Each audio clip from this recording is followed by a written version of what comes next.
TV hojja amate hojja wabakadama ngolwaliro ntuuse n'ebbaluwa eva owa Kadama yali akolera Oman nga bamuyita Immaculate. Emboozi ya Kadama ono naye yakubeera nga bamubbako ssente, obulenzi bagye bamubbako ssente, ate eyo yali ndala yakubeera nga bamugamba bagende basabire ssente ezivudde Buwarabu. Kansome ebbaluwa eno abo babadde mu bumpimpi. Kojja mate webala emirimu gyonna gy'okola ku Kadama TV. Tusiima nnyo olwaleero nvuddeyo okubeera nga njagala okwogera ekintu ekimbadde ku mutima ebbanga ddene. Nawulidde story y'omuwala eyagamba nti bamubbyeko ssente nga bazijja mu keesi. Nawulidde okunyolwa kw'amaanyi okw'omuwala ono gwe babbyeko ssente, naye ate nga nze nina engeri gye nawuliddemu nga ntoowolokose ku mutima olw'ebiwundu bye mbadde nina ku mutima kuba nange banziba ssente. Enziba ya ssente yange eyawukanamu n'ono Kadama eyagambye nti ssente ze baziggye mu keesi, kuba ezange bazinzibako nga nze kennyini nzeeweereddeyo. Ku lwange nina engeri gye natoowolokoseemu nga mpulidde nti Kadama ono bamubba ssente. Kyannumye n'ekiyina engeri gye kyannyize ebiwundu ku mutima ne ŋŋamba ekitegeeza bulijjo si nze nzekka gwe babba.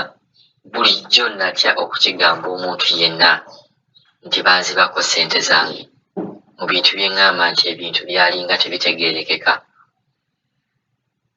Amannya Immaculate Mbeera Bulenga nsiika sumbuusa ne egg rolls, bika bizinesi ke natandikawo. Naye bannange nina obulumi bw'amaanyi bwe ŋŋenda okubeera nga mbanyumiza. Neebaza nnyo Kadama eyavuddeyo n'awakojja bbaluwa eyo n'agisomera, eyampadde obuvumu nange okuvaayo bagulira sitoori eno eyantuukako. Osanga naye ejja kuwa obuvumu Kadama omulala ali eyo, naye eyali abaddeko mu mbeera nga gye tulimu, naye aveeyo ayogere ebyamutuukako, abalala biyigireko. Natuuka ngende Oman nga nkola, baali bansasula bulungi nnyo, tewaaliwo buzibu. Ssente zange nazifunanga bulungi, ssente nazifuna bulungi nnyo. Nenkomawo e Uganda. Enkomawo e Uganda saayagala kupapa kutandika kukola bintu nga sineetegereza Uganda embeera eri etya, nakiki kyensobola okuyingira okubeera nga nkolamu. Nalina kojja wange gwe neesiga, omwami ono bamuyita John Sennabulya ab'e Bulenga, mwenna mumanyi. Omwami oyo yeefuula nti nno ayamba. John Sennabulya ye kojja wange yennyini ddala. Ng'atuuka bwe natuuka era naye yaŋŋamba ekintu kye kimu, naŋŋamba sooka olinde okupapa okozesa ssente ezo z'oggyeeyo. Nalina obuntuntu bwange bwe nali nkozeekozeewo butonotono nga ssente nziwadde kubajjukira abaana bange baali basoma. Era ekintu ekyampaliriza okuva wano e Uganda okugenda Oman okukola, yali bba wange yali omunywi w'omwenge, nga buli bwakomawo e Uganda ankuba nga tusiiba mu kulwana, ng'ate okwo kunywa omwenge kwatadde n'okubeera nga aganza n'abakyala abalala n'obuwala obulala obuto. Ssente zonna nga bwe yazikolanga mu mulimu gw'edduuka ogwa stationary, zonna bwe yazinywangamu n'okubeera nga yalinga awasaamu oba nga aganzaamu obuwala obuto n'abakazi abalala. Nalaba nga sirina future, n'omwami ono nensalawo ngende nekolerere n'abaana bange nengenda Omaani nenkuba ekyeyo nenkikuba bulungi nenkomawo. Bwenkomawo kojja wange ono nali mwesiga nnyo. Yasooka kunnimba nti ssente nindeko okubeera nga nina kyenzikozesaako. Kumbe yalina ebigendererwa bingenda okubagamba. Lwali lumu nzijukira lwalina Lwakutaano, kojja najja owaka netumufumbira bulungi. Tumala omufumbira nagamba muwala mbadde nina kyenjagala okugamba. Wabula John Ssenabulya wankola bw'obi kojja, teyandibadde ggwe kojja gwe nali neesiga n'obeera ng'okola ekintu nga kino. Twafuluma ku kabalaza, nali mbeera wa sisita wange ne kakati gye nkyabeera, kuba we natuukira. Naŋŋamba nti ssente ezivudde mu Bawarabu, ssente ezo zibeera za bisiraani. Ke kakolyo ke yayitiramu. Kyova olaba bakadaama abasinga abava mu nsi z'Abawarabu, ssente zaabwe bagulamu puloti ebeera ya mpewo. Bwe bazimbamu ennyumba zigwa. Ate bwe bagamba nti ne bagenda ziteeka mu bizinesi zonna zigwa. Simanyi Katonda bwe yankwata bwongo, simanyi nakugamba bukyanzija ku bwongo bwange. Nembeera nga ku ssaawa eyo kojja kibyayogera byonna ndabanga bakadaama buli ava mu nsi z'Abawarabu ssente ze zifa. Nennema okubeera nga ntwala example z'abakadaama abalala ababadde mu nsi z'Abawarabu nga ssente zaabwe tezifa. Ne bakola ne bizinesi n'agamba sobola kudda Bwarabu. Nenze essaawa eyo kyekyanzijira, simanyi kiki kyeyanteekako n'ekyekyanzijira. Yangamba tukwate ssente ezo tuzitwale wa pasita. Pasita oyo yalina nsangi. Simanyi bwe yali pasita mutuufu oba yali pasita mupange. Naye tuzitwale wa pasita azisabire. Ne mugamba kyaki ki? Naye tetujja genda mu kyaki, wabula pasita oyo asangibwa nsangi. Tutwale ssente ezo tuzisabire. Nalina $15,45,000 zaali ku banka yawe ku akawunti ya Equity. Nagenda nezigyayo ssente ezo zonna mu Equity Bank.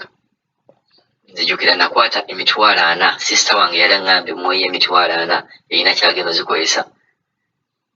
Najjayo $15,40,000 ne muwaako $40,000, $15,000 ne nzikwata.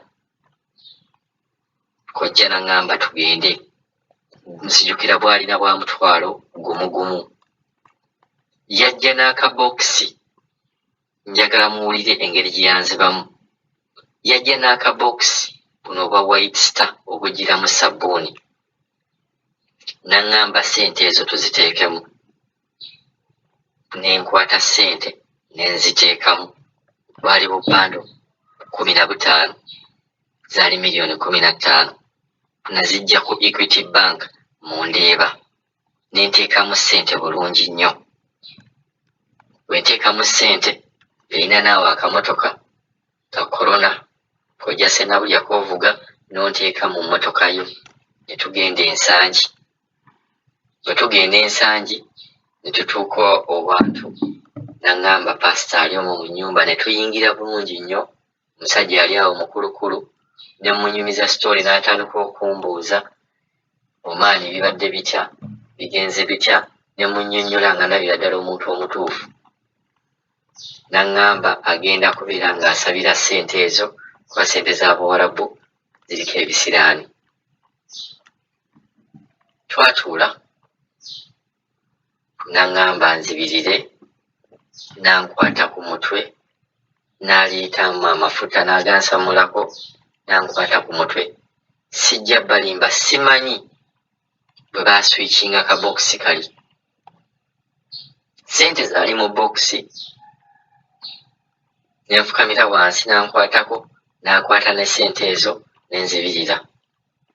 Naye mu maaso wano bwe yali ansabira, waliwo obumeeza obubeera mu ddiiro.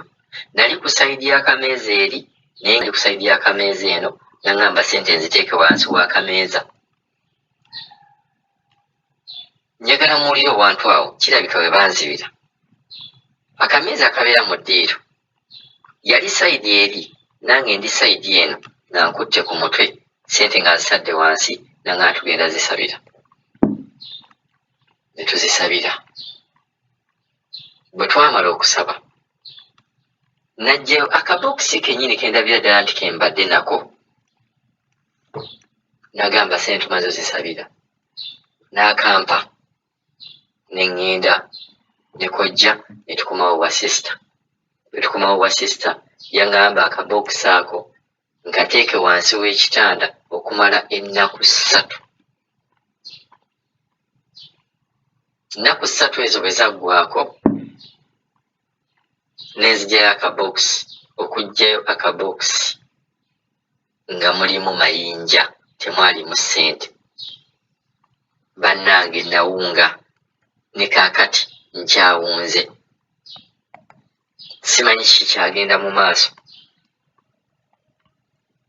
Nasirika namala ebbanga ddamba nga siina gwe mbuulirako ne sisita yennyini simubuulirako. Sente zange bwe zityo bwe baazibba zonna. Nagezaako okubuulira kojja nti wantutte sente zaabaddemu amayinja yatandika nakunvuma naŋŋamba kenyini twatutteyo sente ne bazisabira zaabadde mu bokisi ne banziriza sente. N'atandika nagamba mbu sisita wange kirabika yeyabba sente ezo nti bwe naziteeka wansi w'ekitanda sisita wange alayika yazibba. Okuva olwo famire yaffe yonna yayawukana sikolagana na kojja wange John Sennabulya wanziba sente zange. Naye nga bwe wanziba sente zange nsaba Katonda akusasulemu ekintu ekikyasinze obubi olw'okunziba sente ze nakolera ebbanga eryo lyonna. Bwe zityo sente zange bwe zaagenda ndi mu bulumi nsiika sumbuusa ne egiroolo ke kalimu ke ndimu kaakati naye banziba sente zange okugenda okucekinga waka nga mayinja ge galimu. Yantwala okunsabira sente naŋŋamba nti kagenda ansabire neefuula nyamba, kumbe yali mubbi. Sente zange bw'atyo n'azibba. Ate olwamala n'awaayiriza sisita n'agamba mbu sisita wange kirabika sente ye yaziggyamu. Yeyo emboozi yange. Weebale nnyo muwala gwe eyavuddeyo n'atubuulira. Kirina engeri ekyannyizeemu ebiwundu bye nnina ku mutima. Kansuubire n'abalala bajja kuvaayo tubuulire emboozi zaabwe. Nga nange bwe nvuddeyo kuba nkimanyi bangi muli eyo naye nga mwali mutuusibwako ebizibu ku ssente ze mwali mwekoleredde. Sigadde ndi Immaculate Yabulenga. Tujja kweyongera. Kadaama TV mwebale nnyo tutera